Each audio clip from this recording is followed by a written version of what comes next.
গণপ্রজাতন্ত্রী বাংলাদেশের অন্তর্বর্তীকালীন সরকারের সদস্যবৃন্দ। প্রধান উপদেষ্টা ডক্টর মোহাম্মদ ইউনূস। অন্যান্য উপদেষ্টা মণ্ডলী: ১. ডক্টর সালেহউদ্দিন আহমেদ। ২.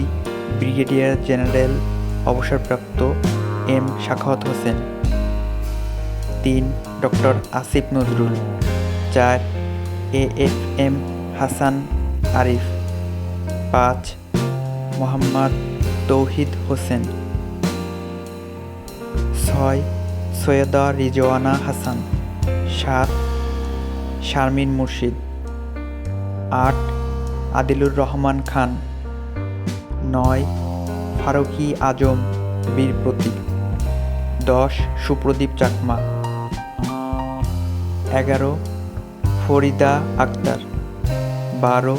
বিধানচন্দ্র রায়। ১৩. আফামা খালিদ হাসান। ১৪. নূরজাহান বেগম। ১৫. মোহাম্মদ নাহিদ ইসলাম। ১৬. আসিফ মাহমুদ সজীব ভূঁইয়া।